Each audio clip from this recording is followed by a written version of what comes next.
আসসালামু আলাইকুম। আজকে সকালবেলা ভাবলাম খুদের চাউল এই রেসিপিটা কার কার প্রিয়।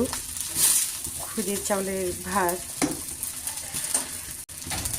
এখানে চাউলটাকে ভালো করে ভেজে নিচ্ছি।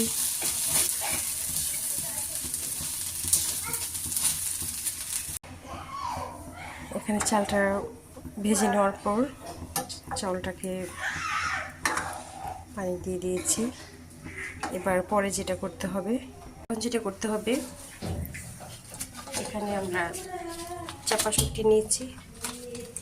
চাপা শুটকি দিয়ে ভর্তা হবে, সাথে লাগবে দুটো পাতা। মূলত শীতের দিন শুটকিটাকে হালকা কুসুম গরম পানি দিয়ে ধুয়ে নিলে ময়লাটা তাড়াতাড়ি চলে যায়। এই কারণে এখানে হালকা কুসুম গরম পানি নিলাম। ভালো করে পরিষ্কার করে নিতে হবে। করার জন্য এখানে আমরা নিয়েছি মরিচ, পেঁয়াজ, এখানে শিলপাটায় বেটে তারপর আমরা ভর্তা তৈরি করব। এখানে মরিচটা পিষে নিলাম। এখানে ভেজে নেওয়া শুটকিটা দিয়ে দিলাম।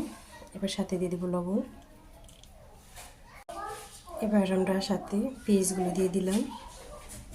প্রস্তুত হয়ে গেল আমাদের শুটকির ভর্তা। এবার ভাতের পালা। এই মাখা ভাতটা কে পছন্দ করে? পাটার মধ্যে ভাত মেখে খাওয়া। প্রস্তুত আমাদের খুদের ভাত শুটকি ভর্তা, সকালবেলার খাবার। কার কার পছন্দ অবশ্যই জানাবেন।